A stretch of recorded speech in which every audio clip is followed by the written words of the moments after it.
Thank you so much for watching us here on Lingua Musica. We're going to be talking about great concerts coming up next, but first, give it up for Grammar School.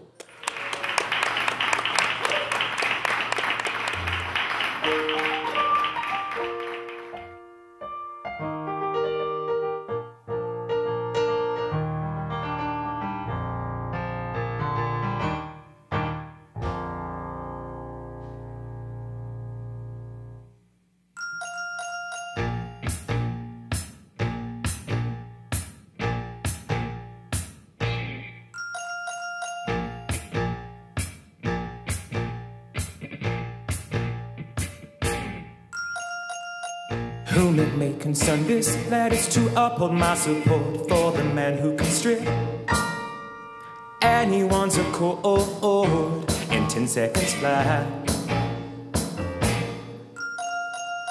Change of circumstance may lead you to pick up the phone, leave the criminal behind tonight. He's a superhero, you know what I mean. You see your way, I'll see mine. When we get together, you follow, follow, follow, follow, you follow.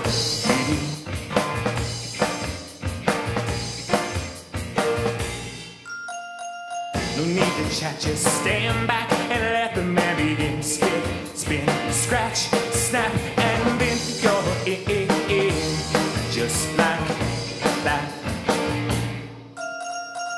Open the hatch, shiny secret toolbox inside where he pretends to fidget for the right gadget to try. Oh, there's only one thing. He got the keys to dimensional doors. Once you step in, you don't know what you're in for. Hope and pray that he don't swallow, swallow, swallow, swallow, you swallow.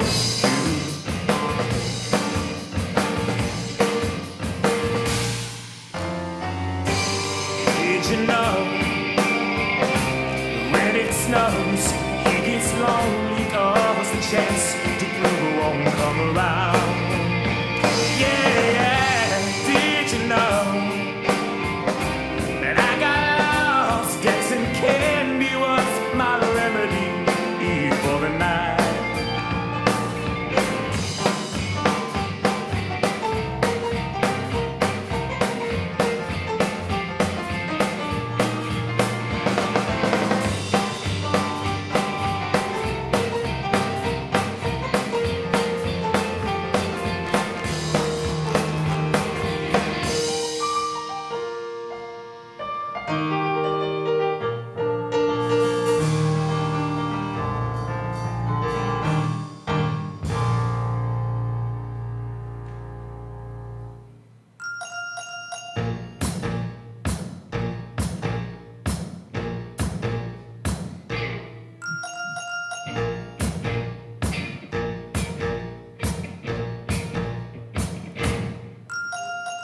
So let the lesson be. You've got that green card in your hand, hold it up to the light. And if you look at it just right, you will appear. No need to chat, just stand back and let the melody spin, spin, scratch, snap, and move your in. Never not me. He's got the right idea for you this time, and the best part that's hard to leave behind is that he'll be there tomorrow. Tomorrow, you. Jack!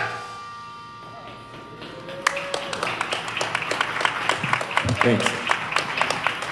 Many thanks to Asheville Trio. Grammar School, and you can link to their site from our linguamusicalive.com website on the front page and see Grammar School. Thank you so much for tuning in. We are live at the White Horse in Black Mountain for Lingua Musica. I'm Joe Kendrick, joined by Stephanie Morgan, River Gregarian, Fred Mills. Thank you for being here, and we're talking about our next subject, great concerts. We're talking about what makes that concert experience so essential for music lovers. Why do people keep coming out and going to see concerts? Some of those great memories that you have, perhaps some of the great concerts that you really, really wished you had seen, some of the shows that were complete disasters. We're talking about all of those many, many aspects tonight. Go ahead and tweet us online on Twitter and use the hashtag #Lingua Musica, or go onto our Facebook page at Lingua Musica and send us your comments. We're going to be giving away some nice little goodies. We've got some CDs to give away from Stephanie Zid from River Gregarian Projects. We've got some things that I've cobbled aside. We've got some live passes here to the White Horse. But really, it's all about this interaction and this conversation of bringing you into the room, literally here in Black Mountain, and you can do that online.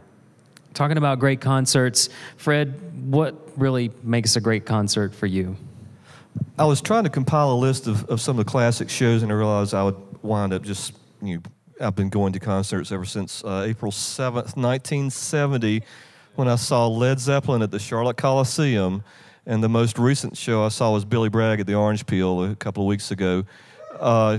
Great show. I did make a short list. Led Zepp, Billy Bragg, Leonard Cohen, 2009 in Nashville, Flaming Lips, 86, Dream Syndicate, 86, U2, 83, The Kinks, 75, Guided by Voices, 99, Neil Young, 99, Johnny Cash, 1990, at a party for Tom Cruise. I'll tell you about that another time.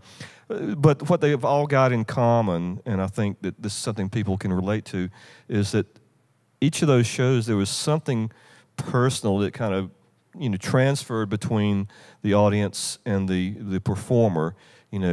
Sometimes it's a very subtle thing that you just kind of pick up on, you can't really express. Sometimes it's something more overt. Maybe the audience, maybe the performer stage dives or something. In the case of the Flaming Lips, Wayne Coyne might even walk into the crowd in a giant gerbil ball or something.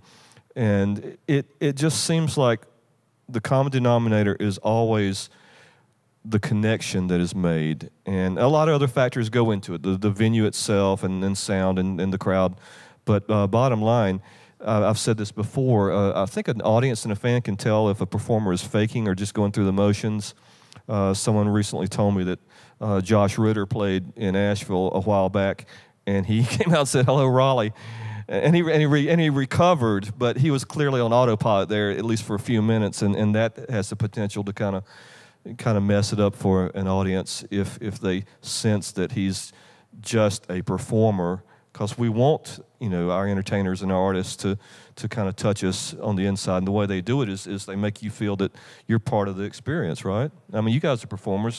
As a concert goer myself, I'd have to say the same thing. I agree with you. I don't like it when it's so much of a show. I know there's lots of things like that, but when every single second is worked out, I like to see real humans be up on stage and give it all they got and not being afraid to take the moment. If a moment wants to go here or there, that's where I really get high and intoxicated from as an audience member.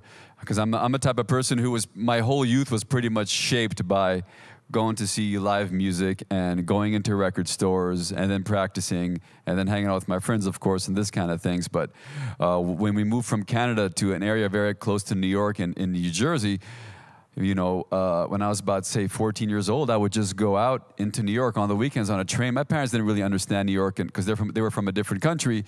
And I would go into the most famous jazz clubs, or the Village Vanguard, or the Bottom Line, or CBGB's, or a place like that, and sit this close to my favorite artist that I was listening to on record for years and years and years. So it blew my mind to sat next to them. And I love like a place like White Horse. I love a place that is so intimate where you could just kind of touch your audience people, like literally. And when I would go see big concerts, it was special too. One of the nicest, biggest concerts I've seen was the very, very first Amnesty International concert was around 1985, I think, and it was like, it was Peter Gabriel and U2 and the Neville Brothers, and it was supposed to be Sting, but it ended up being the first reunion of the Police. So I saw Stuart Copeland's drum set there, and I was a big Stuart Copeland fan. You were coveting that drum set, yes, weren't you? I wanted to jump on there and play it. But it was beautiful to also see beyond people with their musical chops and understanding, to see harmony on stage and to see different bands get together for the same cause, all for a similar idea. And there was a certain kind of energy in the audience for that. Anyways. Yeah, I'm with you on that. There's a certain thing that happens outside of like whoever the band is for me. Like, so that's a big part of the concert experience for me is whether is the actual environment of it. And that's been both positive and negative for me. I was telling these guys earlier that I'm really short, and so it's hard for me to be at live shows where there's like everybody standing on the same level. There's always some guy, like really tall guy in front of me and somebody dancing and like running into me. And like I don't have the same connection that the other people have sometimes, I think. And so I miss that because I hear people talking about that and I don't always have it. So sometimes I make a better performer than audience member. I'll get like bored and I'll realize it's because, I just don't get to have that same connection. But you'll stage dive, won't you? There's that. Then I can be in the audience too. But the other part of it is like I really love big arenas because of just the space, itself. And I was telling Fred earlier too that I love DVD concerts, which he was saying he doesn't really get into, but I really like that because that gives me the like if I'm in a room with maybe 10 people at a concert, that is one of my favorite things to do is just a little living room concert to see that. I think that's so intimate and awesome. But if somebody is a great filmmaker, then the DVD experience will bring that for me. One of my favorite concerts was Bjork at the Royal Opera Hall in London, and it was done with this orchestra and everything, and they had the sound worked out, and it was just such an intimate thing the way they were able to capture it on the film that I can watch that all day, and then I just watch it in my living room, and I love it. And then I went to see her live, and some person was throwing popcorn because they thought that'd be fun, and all this other stuff happened, and I got so distracted that I didn't have as much fun as I did just watching the DVD. So weird stuff like that can happen too for me. But I'm with you, River, on the greatest part of it for me is just like a person totally going for it and you being able to see all the weird imperfections about that person too, and go, oh, weird. They're just like a regular human being. And so am I. And this person's just kind of doing their best right here. And it's just such a communication. I love it. But really, music is always best live in my book. I think it's really in its most pure form. I mean, yeah, records are great. And I couldn't live without all the recorded music that I've come to accumulate over these years, which is a lot, which is not nearly as much as I could have, but it's a lot.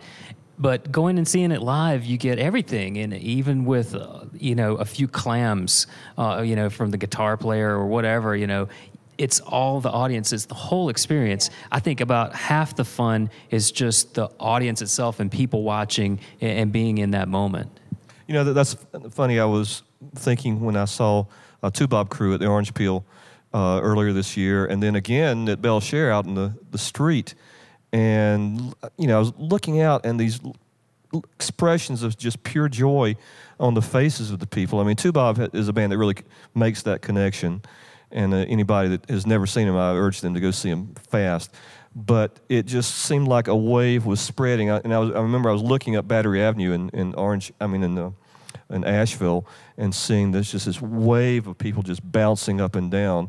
And that's something you can't get, from sitting at home listening to a record.